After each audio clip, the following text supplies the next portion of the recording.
베드로후서 1장을 이제 1절에서 21절까지 이번에 토요일에 17절까지 전부 보지 않고 또 대부분의 있는 내용을 보여드리고 끝났는데 17절부터 21절까지 보겠습니다. 먼저 1절에서부터 17절까지 같이 읽겠습니다. 시작. 예수 그리스도의 종이요 사도인 시몬 베드로가 우리 하나님과 구주 예수 그리스도의 의를 힘입어서 우리의 믿음과 같은 귀한 믿음을 받은 이들에게 이 편지를 씁니다. 하나님과 우리 주 예수를 알므로써 은혜와 평화가 여러분에게 더욱 풍성하여지기를 바랍니다. 하나님께서는 우리가 그를 알므로 말미암아 생명과 경건에 이르게 하는 모든 것을 그의 권능으로 우리에게 주셨습니다. 하나님은 우리를 부르셔서 그 영광과 덕을 누리게 해주신 분이십니다. 그는 이 영광과 덕으로 귀중하고 아주 위대한 약속을 우리에게 주셨습니다. 그것은 이 약속들로 말미암아 여러분이 세상에서 정욕 때문에 부패한 사람이 되는 것이 아니라 하나님의 성품에 참여한 사람이 되게 하시려는 것입니다. 그러므로 여러분은 열성을 다하여 여러분의 믿음에 덕을 더하고 덕에 지식을 더하고 지식에 절제를 더하고 절제에 인내를 더하고 인내에 경건을 더하고 경건에 신도 간의 우애를 더하고 신도 간의 우애에 사랑을 더하도록 하십시오. 이런 것들이 여러분에게 갖추어져 있고 또 넉넉해지면 여러분은 우리 주 예수 그리스도를 아는 일에 게으르거나 열매를 맺지 못하는 사람이 되지 않을 것입니다. 그러나 이런 것들을 갖추지 못한 사람은 근시 아니거나 앞을 못 보는 사람입니다. 이런 사람은 자기 옛죄가 깨끗해졌음을 잊어버린 것입니다. 그러므로 형제자매 여러분, 더욱더 힘써서 여러분이 부르심을 받은 것과 택하심을 받은 것을 굳게 하십시오. 그러면 여러분은 넘어지지 않을 것입니다. 또한 여러분은 우리 주님이시며 구주이신 예수 그리스도의 영원한 나라에 들어갈 자격을 충분히 갖출 것입니다. 그러므로 비록 여러분이 이런 것들을 알고 있고 또 받은 진리에 굳게 서 있지만 나는 언제나 이런 것들을 두고서 여러분을 일깨우려 합니다. 나는 이 육신의 장막에 사는 동안 여러분의 기억을 일깨워서 분발하게 하려는 것이 옳다고 생각합니다. 우리 주 예수 그리스도께서 나에게 보여주신 대로 내가 육신의 장막을 벗을 때가 멀지 않음을 알고 있기 때문입니다. 그리고 내가 세상을 떠난 뒤에도 언제든지 여러분이 이런 일을 기억할 수 있게 하려고 힘을 쓰고 있습니다. 우리가 여러분에게 우리 주 예수 그리스도의 권능과 재림을 알려드린 것은 교묘하게 꾸민 신화를 따라서 한 것이 아닙니다. 우리는 그의 위엄을 눈으로 본 사람들입니다.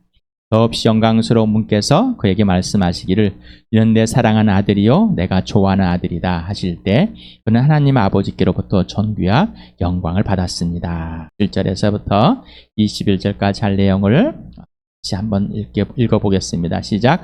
더없이 영광스러운 분께서 그에게 말씀하시기를 이는 내 사랑하는 아들이요 내가 좋아하는 아들이다 하실 때 그는 하나님 아버지께로부터 존귀와 영광을 받았습니다.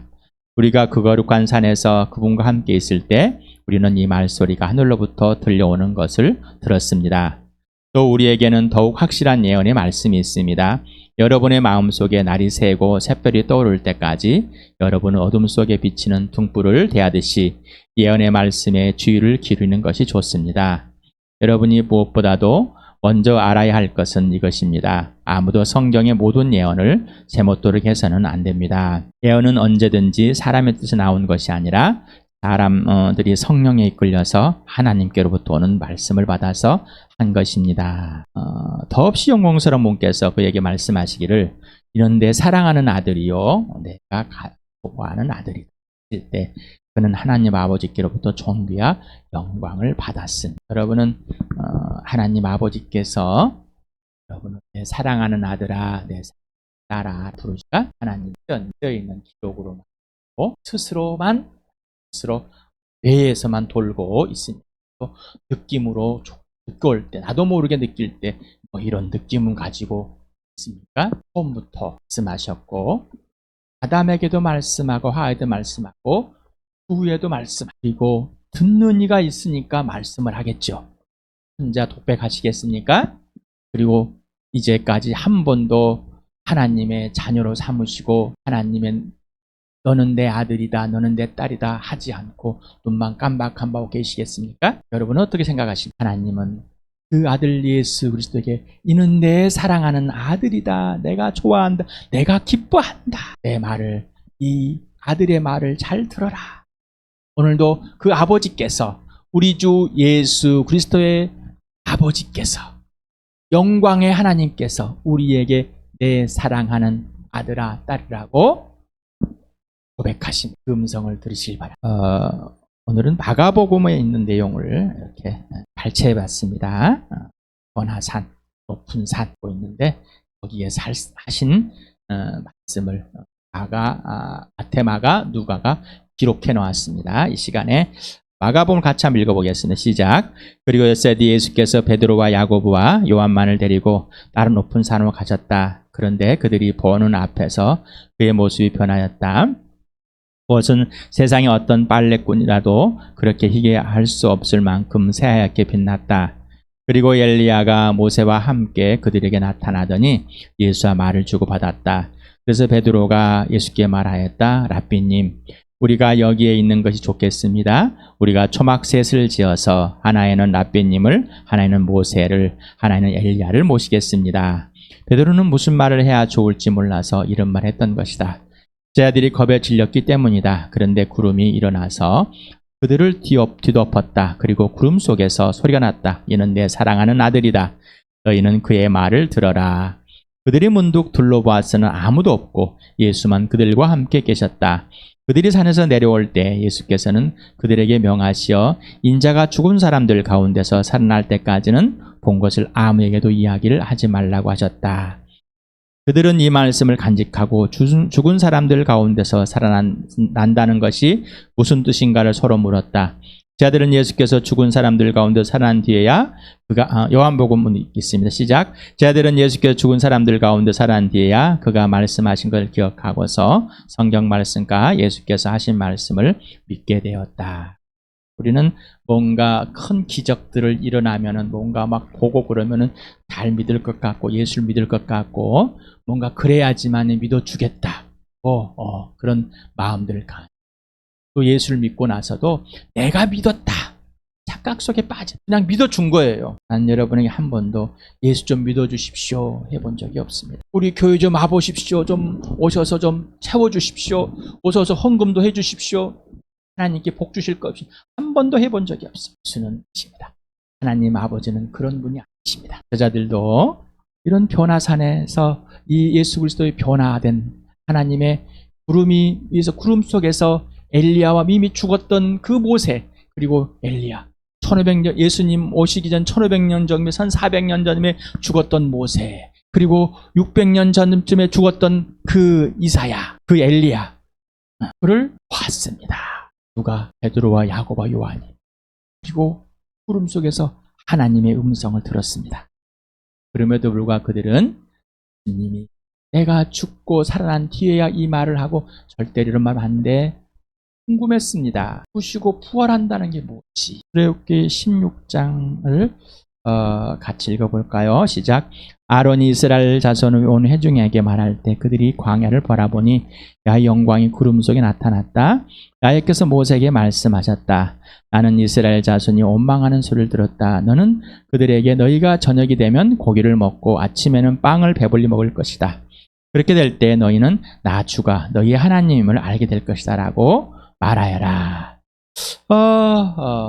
구름 속에서 보여준 하나님의 임재를 보였던 것은 바로 구약에서부터 이미 하나님의 존재, 하나님의 가치, 하나님의 영광, 하나님의 얼굴, 하나님의 존귀하심을 보여줬습니다. 그를 구름 속에 구름이 머물 하나님의 임재함을 살아계심을 함께하심을 항상 보여줬던 그런 모습입니다.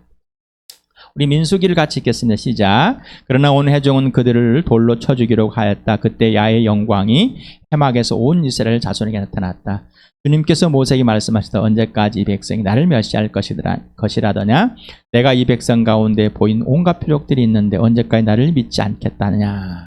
하나님의 임재, 영광이 해막 안에 보였습니다.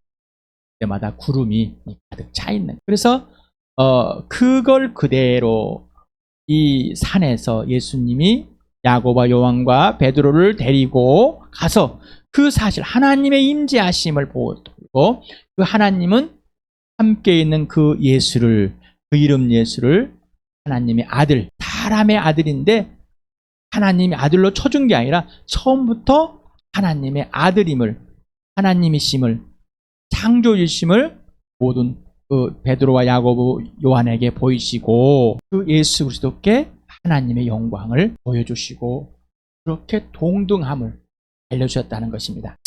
복음서를 기록한 마태, 마가, 누가는 하나님의 이름을 직접 언급하지 않았습니다.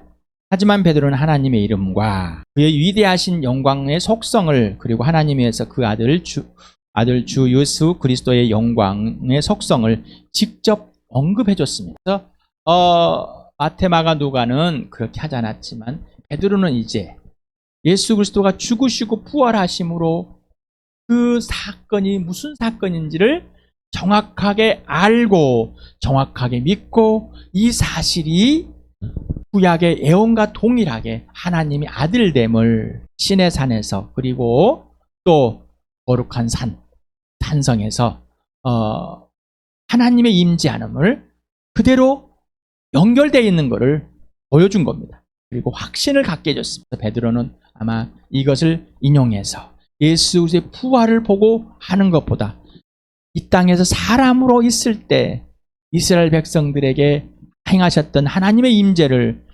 우리에게 직접 임재하심으로 하나님의 아들이 누구인지를 알려줘. 그러나 그 사실을 믿지 못했던 베드로, 그리고 이해하지 못했던 예수 그리스도의 죽으심과 부활. 하지만 예수님이 죽은 사람들 가운데 살아나시오내야 성경 말씀, 옛날에 있는 구약을 다 믿게 되었고 예수님 말씀을 믿게 되었다. 실제가 되었다는 것입니다. 그래서 예수님의 하나님 아들에게 하나님 존재 자체와 존귀의 영광을 그대로 주었다는 사실을 말하고 있는 것 같습니다. 여기 본문에 보면은 이제 이렇게 써 있습니다. 헬라어를 모른다고 적지만 여러분이 조금 도움이 되게 해서 한 거니까. 저도 헬라어를 잘 모릅니다. 조금 이 아는 것만 가지고 여러분하고 같이 나눌 수 있으니까 한 겁니다.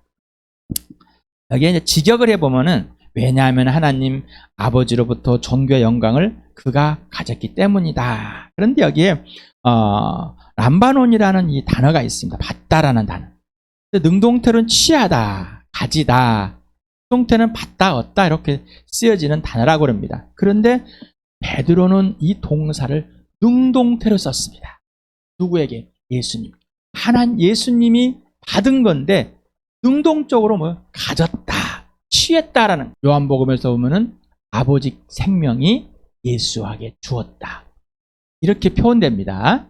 그런데 베드로는 지금 뭐냐면 왜 능동태를 썼을까? 예수님이 가졌다라고 했었을까라는 겁니다. 주석들을 찾아보니까 이런 내용들은 회의를 안 해봤습니다. 짜봤는데 생각입니다. 하나님께서 주어진 건 당연한데 예수님이 그 영광을 가졌다라는 것은 하나님 아버지와 아들과의 동등한 자격을 갖추지 않았을까?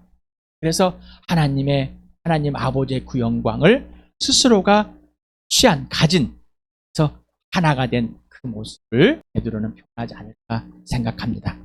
여러분도 한번 생각해 보시면, 왜 동태를 썼으면 아버지께 주신 그 존귀의 영광을, 그 존경과 영광을 받았다라고 했으면 좋았을 텐데 왜 능동태를 써서 했을까? 그런데 해석들은 다 받았다, 이렇게 해석을 해놓은 것 같습니다. 존귀의 영광을, 존경값이라는 것을 봤었죠. 또 독사라는 이 영광도 몇 번 봤습니다. 근데 이 존귀라는 단, 숭고한 신분, 영광은 빛나는 자체인데 두 개 다 하나님 아버지와 아들과의 관계 질서를 분명하게 밝혀주고 예수 그리스도가 존경 자체이며 영광 자체임을 표현한다. 이렇게 수업들도 해놨고 저도 이렇게 생각을 합니다. 또 먼저 하나님의 아들임을 증명했고, 그리고 사람의 아들됨을 또한 증명했습니다. 그래서 예수 그리스도가 하나님의 아들, 하나님과 동등한 자격을 갖추신 분이면서 곧 이 땅에 하늘 보좌 버리고 이 땅의 죄 가운데 어그러져 뒤틀어지고 없어질 곳에 찾아오신 예수 그리스도를 표현하지 않았어요. 그러면서 이 예수가 다시 오실 예수님, 다시 오실 예수님. 여러분 오늘 예수님을 기다리고 계십니까? 다시 오실 주 예수여 어서 오십시오 하고 있습니까? 아니면 이 땅에 아직 내가 좋은 것들을 다 맛보지 못했으니까 조금만 기다려 주십시오. 아니면 내 이상이 너무나 버겁고 힘들기 때문에 죽고 싶습니다. 어서 오십시오. 이 마음을 갖고. 아니면은 정말 예수 그리스도의 그 다시 오시는 것이 나에게 전부이기 때문에 기다리고 계십니까? 베드로후서 1장 18절. 우리가 그 거룩한 산에서 그분과 함께 있을 때 우리는 이 말씀을가 하늘로부터 들려온 걸 들었다. 거룩한 산이라는 게 있어요. 거룩한이라는 이 단어는 신약에서 한 229회를 사용됐고, 이 산이라는 오로스라는 이 단어가 66회 정도 사용됐다고 합니다. 그런데 조합된 거룩한 산이라는 건 신약에 한 번밖에 사용하지 않았습니다. 베드로만 사용했습니다. 구약에 보면은 거룩한 산, 성산이라고 해서 개역개정은 성산과 거룩한 산을 이렇게 두 가지로 번역을 했습니다. 세 번역에서는 거룩한 산이라고만 번역했습니다. 그래서 시편 2편 6절을 보면 내가 나의 거룩한 산 시온산에 나의 왕을 세웠다 라고 이렇게 했습니다. 그래서 히브리어 꼬데시라는 이 단어인데 거룩한 신성함 구별된 명사형입니다. 명사. 하르나는 이 산, 언덕, 뭐 산맥이 있는데 또 신의 산, 또 뭐 시온산 이런 걸 가리키고 있습니다. 어쨌든 이걸 거룩한 산 또는 성산, 한자로 거룩할 성하고 맷산을 써서 이렇게 우리나라에서 번역한 단어, 한자로 성산이라고 해서 성산이나 거룩한 산이나 동일한 단어입니다. 이사야서 20장 13절을 보면은 그날이 오면 큰 나팔 소리가 울릴 것이니 아시리아 땅에서 망할 뻔한 사람들과 이 땅으로 쫓겨난 사람들이 돌아온다. 그들이 예루살렘의 거룩한 산에서 주님을 경배할 것이다. 예루살렘의 거룩한 산, 붉은 산. 그런 표현하는 겁니다. 에스겔서는 이렇게 좀 우리 봅시다. 처음에 에덴 동산을 말하는 이 표현을 했습니다. 13절에 나오는데 13절 빼고 양이 많으니까 제가 이렇게 세 절로만 간추렸습니다. 같이 읽어볼까요? 시작. 나는 그룹을 보내어 너를 지키게 하였다. 너는 하나님의 거룩한 산에 살면서 불타는 돌들 사이를 드나들었다. 너는 창조된 날부터 모든 행실이 완전하였다. 그런데 마침내 내게서 죄악이 드러났다. 물건을 사고 파는 일이 커지고 바빠지면서 너는 폭력과 사기를 서슴지 않았다. 그래서 내가 너를 더럽게 여겨 하나님의 거룩한 산에서 쫓아냈다. 너를 지키는 그룹이 너를 불타는 돌들 사이에서 추방시켰다. 에덴 동산을 또한 거룩한 산이라고 보냅니다. 이 말은 하나님이 임재한, 하나님이 함께하는 곧 거룩한 장소를 말한 것 같습니다. 우리가 예수 그리스도와 함께하는, 예수가 내 안에, 내가 이제 예수 그리스도 안에 예수님이 인격적으로 내 안에 통치하는, 직접 통치를 맡겨드리는 그 영광스러운 삶. 그래서 우리가 있는 곳마다 어디요? 거룩한 곳이 되는 겁니다. 여러분은 거룩한 사람이 되었습니까? 거룩한 사람이 되었습니까? 누구를 통해서? 거룩하게 해주시는 분, 예수를 통해서 여러분 거룩하게 된 사람들입니다. 자, 거룩하게 된 사람은 하나님께 구별된 사람, 세상과 완전히 구별된 사람, 하나님의 옷을 입은 사람, 영원한 생명으로 인생의 문제 해결되어서 다시 태어난 사람, 새 삶은 얻은 사람입니다. 예수님만이 주인된 사람, 예수님께 스스로 종된 사람, 오직 예수님에 의해서만 성령에 다스려진 사람, 이 사람은 거룩한 사람이 되었습니다. 자, 거룩하게 되려고 애쓰는 것이 아니라 거룩하기 때문에 거룩하신 분이 하라는 대로면 거룩한 삶을 살아가는 겁니다. 그러니 나와 여러분 있는 곳이 거룩합니다. 교회당 자체가 거룩한 것이 아니라 거룩하신 하나님이 함께 하시는, 구원한 하나님의 자녀가 된 사람들이 모인 곳이 거룩한 곳입니다. 그래서 우리 베드로전서 귀한 피, 예수의 보혈, 주의 보혈, 이 단어 딱 이 보배로운 피, 보혈, 한자로 보혈가 베드로전서 1장 19절에 딱 한 번 이 합성, 이 단어, 이 두 개의 합찬 하나가 쓰여져 있습니다.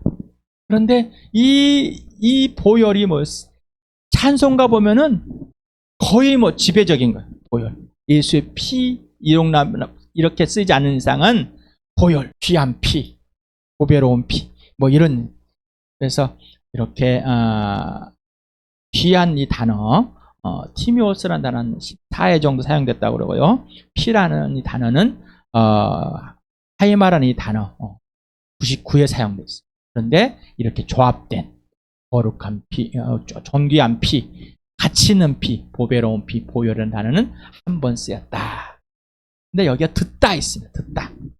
듣다, 경청하다, 귀를 기울다는 이 아쿠로라는 이 단어인데 선명하고 분명한 정확하게 분별하여 듣는다는 의미를 갖고 있어요. 그냥 무조건 소리를 듣는 것. 그래서 땡 이런 소리 막 웅쾅쾅쾅 뭐 옆에서 바라졌던 소리가 들려 이런 소리가 아니라 이 듣다라는 말은 경청하여서 분명하고 구체적인 분별할 수 있는 겁니다.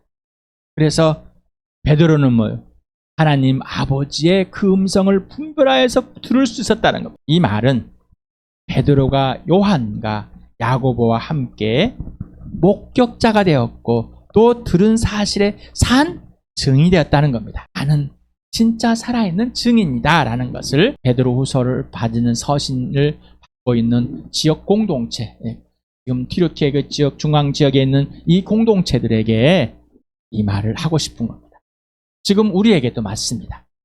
여러분은 예수 그리스도를 하라면은 예수 믿을 때 초신자 때 예수 믿고 거듭났을 때 이때 예수님을 말하는 것이지 그 다음부터는 내가 좀 괜찮은 사람에 대해서 성경을 해석하고 좋은 말을 하고 또 좀 괜찮은 또 거룩한 명예로운 이런 사람이 되는 것을 말합니다. 그래서 예수를 얘기하는 것을 아주 초보적인 수준으로 얘기합니다.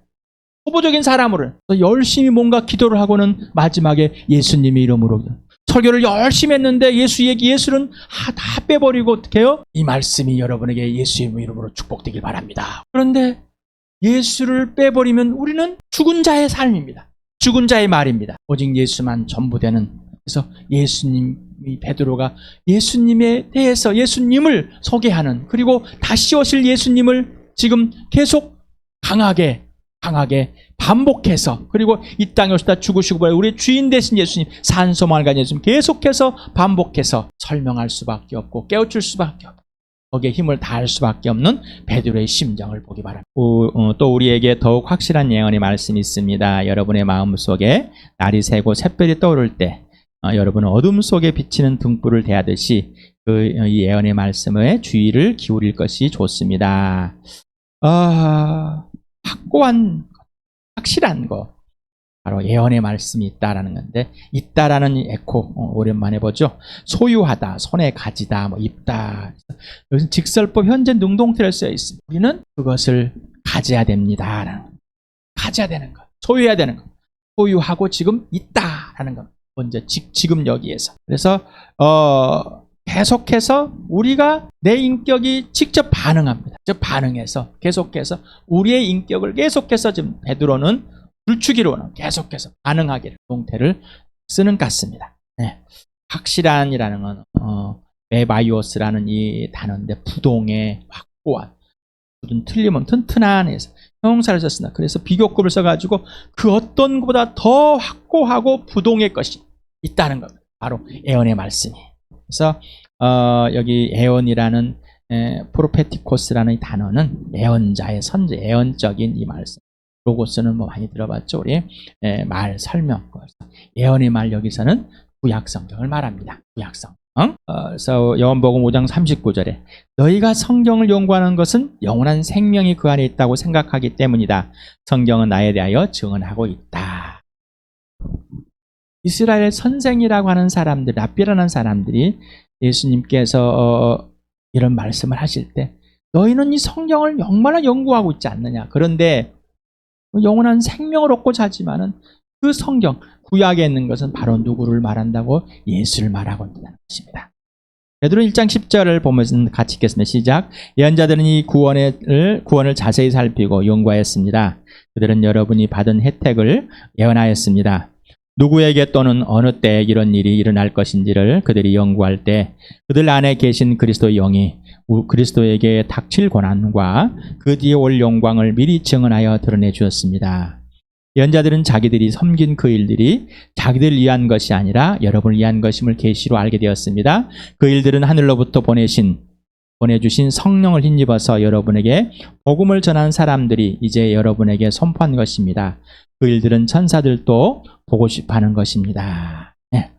그래서 아주 깊이 조심해서 다뤄야 될 것입니다. 라는 거.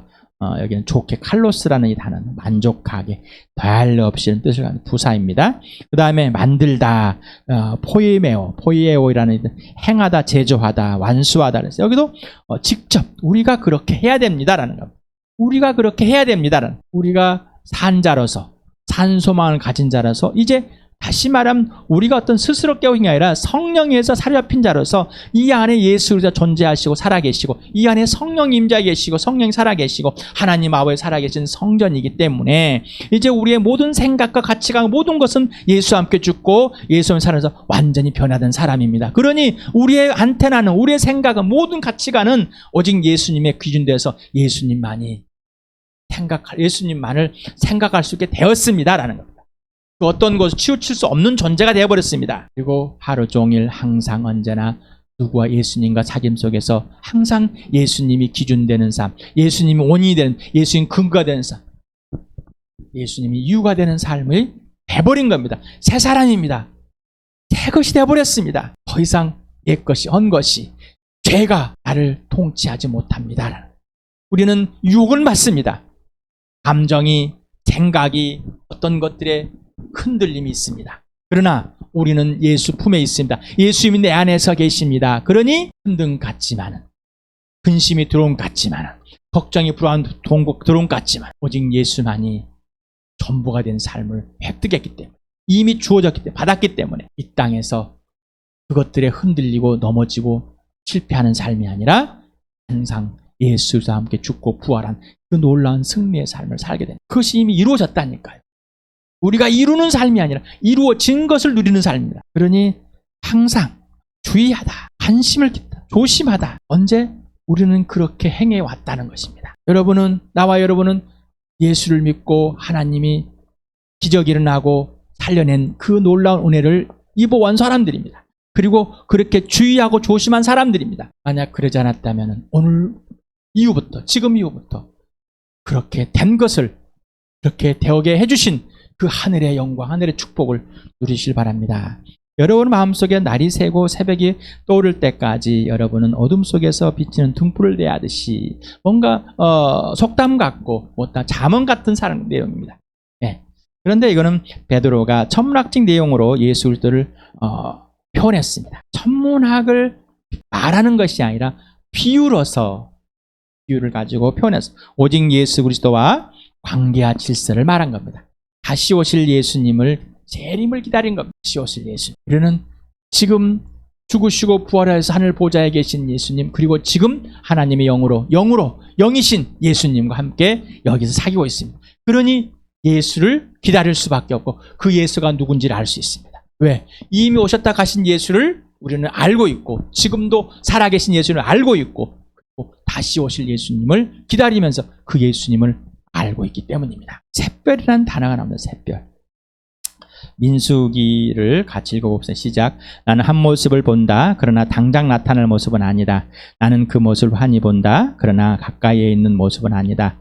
한 별이 야곱에서 나올 것이다. 한 통치 지팡이가 이스라엘에서 일어설 것이다. 그가 모압에 이마를 칠 것이다. 셋 자손의 영토를 칠 것이다. 여기서 한 별이다. 그런 메시아를 표현하고 있습니다. 그래서 민수기 24장 7절은 아직은 아닌데 한 모습, 그러나 당장 그 모습은 아니다.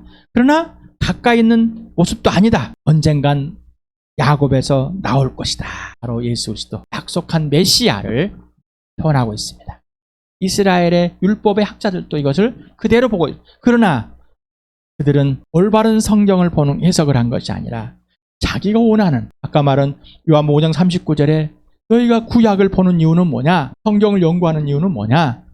생명, 하나님과 화해되는 그 삶이 무엇인지를 알고자 하는 거 아니냐? 바로 구약은 누구를 말하고 있다? 예수를 말하고 있다. 그런데 하나님과의 관계와 질서가 없기 때문에 하나님의 영에 의해서 하는 것이 아니라 자기의 주관적인 것을 갖고 하기 때문에 전통적으로 이것은 메시아, 처음 오실 예수를 기다리고 있는, 그걸 표현한 것이라는 알고 있지만은 이 땅에 오셨다 가신 예수는, 메시아는 알지 못한 사람들이 돼버린 겁니다. 계시록에 보면 이렇게 나와 있습니다. 같이 읽어볼까요? 요한 1서까지 시작. 나는 예수에는 나의 천사를 너에게 보내어 교회들에게 주는 이 모든 증언을 전하게 하였다. 나는 다윗의 뿌리요 그의 자손이요 빛나는 샛별이다. 사랑하는 여러분, 이제 우리는 하나님의 자녀입니다. 앞으로 우리가 어떻게 될지는 아직 밝혀지지 않았습니다만 그리스도께서 나타나시면 우리도 그와 같이 될 것임을 압니다. 그때 우리가 그를 참모습으로 뵙게 될 것이기 때문입니다. 고린도전 13장 12절도 같이 읽겠습니다. 시작. 지금은 우리가 거울 영상을 보듯이 희미하게 보지만은 그때에는 얼굴과 얼굴을 마주하여 볼 것입니다. 지금은 내가 부분밖에 알지 못하지만은 그때는 하나님께서 나를 아신 같이 내가 온전히 알게 될 것입니다. 우리는 거울을 보면 많이 잘 보이는데 왜 거울같이 그때는 유리가 발달되지 않았습니다. 그래서 봉이나 철을 가지고 반짝반짝해서 봤습니다. 희미하게 본 사실을 표현한 겁니다. 예수님이 오시면은 예수와 같이 변화될 것을 우리는 알고 있어요. 예수님이 오실 때 어떠한 것인지 잘 모릅니다. 그러나 구약에 어떻게 변화될 것이라는 어떤 상황이 올 것, 마지막에 어떤 심판이 올 거라는 사실을 말하고 있습니다. 우리 베드로후서 1장 20절에 보면은 여러분이 무엇보다 먼저 알아야 할 것은 이것입니다. 아무도 성경의 모든 예언을 제멋대로 해석은 안 됩니다. 우리가 아까 베드로 전서 읽을 때 성령에 의해서 예언자들이 예수 그리스도를 소개했고 우리의 자기들이 아니라 우리가 바라는 것을 미리 알고서 해줬습니다. 그러나 그들 또한 희미했습니다. 희미했습니다. 그런데 예수님이 땅 오시고 죽으시고 부활해서 환히 들춰버렸습니다. 생명과 죽음을 패하시고 생명과 썩지 않음을 눈에 직접 보여버렸습니다. 이거구나라고. 자, 그러니까 구약은 분명히 예언적이지만은 희미하다. 근데 예수님이 다시 오는 것도 예언적이지만은 희미하다는 겁니다. 그러나 예수님이 오시면 예수님이 이 땅에 처음 오시고 죽으시고 부활해서 우리가 확증이 된 것 같이 예수님이 다시 오실 때 분명하다. 그러니 구약의 사람들이 오실 예수님을 기다리면서 예수님 올 때 본 것처럼 우리는 예수님을 오시다 가신 예수님을 봤어. 그러니 어떻게 해요? 오실 예수님을 분명하게 알 수 있으니까 똑바로 정신 차리고 자기가 자기의 아니라 주의를 조심해서 항상 영원한 하나님의 나라, 영원하신 예수, 그 예수를 바라보면서 항상 그에 있어라. 항상 먼저 인식할 것은, 먼저 인지할 것, 해야 할 것, 알아야 할 것은 구약 성경을 자기 이익을 위해 주관적인 가치관과 인본주의적 그리고 신비주의적 풍요적인 해석을 금하라는 겁니다. 하지 말라는 성령 하나님에서 신약을 먼저 그리고 구약을 그리고 요한계시록을 알아라고 했습니다. 여러분에게 구약 너무 취미했는데 도대체 무슨 말이에요? 그냥 구약에는 오실 예수님을 이 땅에 처음 오실 예수님을 소개하고 있고 또 마지막에 걸 소개하고 있습니다. 그런데 구약을 보니까 뭔가 너무나 희미해. 맞는 거예요. 근데 1차적으로 이루어버렸습니다. 예수님이 오셔서 그 예언대로 죽으시고 부활하셨습니다. 성경대로 내 죄 때문에 죽으시고 성경대로 사흘 만에 부활하셨습니다. 그래서 예수님이 죽으시고 부활하심으로 구약에 있는 모든 사실들을 확 들춰버렸습니다. 어제 마지막의 심판에 대해서는 아직 구약의 예언은 지속적으로 있는 것입니다. 그러니 이 신약을 보면은 이미 죽으시고 부활해서 환히 들춰버린 것을 가지고 먼저 알고 구약을 보니까 이 말이었구나라고는 알 수가 있습니다. 훨씬 쉽습니다. 그러니 자기 마음대로 해석하지 않습니다. 마찬가지 신약도 마찬가지입니다. 성경을 볼 때 여러분에게 누구에서 성령에서 뭐라고 그랬어요? 여러분 스스로가 알 수 없는 말이라. 그리고 요한계시록. 이 이단들은 사이비들은 요한계시록을 많이 사용합니다. 왜 그럴까요? 예수를 모르면은 요한계시록은 알 수가 없습니다. 그런데 이용의 몸을 예수를 살짝 아는 것처럼 보여주고 요한계시를 이용하면은요 사람들에게 겁주고 두렵게 하고 근심하게 불안하게 하는 엄청난 이용할 가치가 있습니다. 그래서 지금부터 요한계시록은 안 읽어놓겠다. 그러지는 마세요. 그러라고 하는 말씀하십니다. 아닙니다. 요한일서 2장 20절 같이 읽겠습니다. 시작. 여러분으로 말하자면 그가 기름 부어주신 것이 여러분 속에 머물러 있으니 여러분은 아무에게서도 가르침을 받을 필요가 없습니다. 그가 기름 부어주신 것이 여러분에게 모든 것을 가르쳐줍니다. 그리고 그 가르침은 참이요 거짓이 아닙니다. 여러분은 그 가르침대로 언제나 그리스도 안에 머물러 있으십시오. 이건 거짓말 조금 해서 10,000번 한 것 같아요. 성령이 기름 부은 성령이 예수 믿은 사람은 성령이 거듭나게 했습니다. 여러분 성령에서 다시 태어났습니까? 성령의 기적으로 이런 살아났습니까? 성령이 예수를 믿게 해줬습니까? 이게 분명하지 않으면은 성령이 누군지를 알 수가 없습니다. 그 성령이 하나님의 영이 하나님을 소개하지, 하나님의 영이 진리 영이 진리를 말해주지, 그리고 사람이 말하는 것을 성령에서 진짜인지 아닌지 알아야 될 거 아니에요. 비스꾸름하게끔 말하면 홀랑서머가 넘어가 버리고, 또 자기의 생각과 비스꾸름하면 홀랑서머 넘어가 버리고. 그러지 마시기 바랍니다. 성령은 어디 항상 있게? 예수 그리스도 안에, 예수가 내 안에. 기준은 항상 예수. 왜? 죽으시고 부활로 보여줬습니다. 요한일서 3장 23, 24를 같이 읽겠습니다. 시작.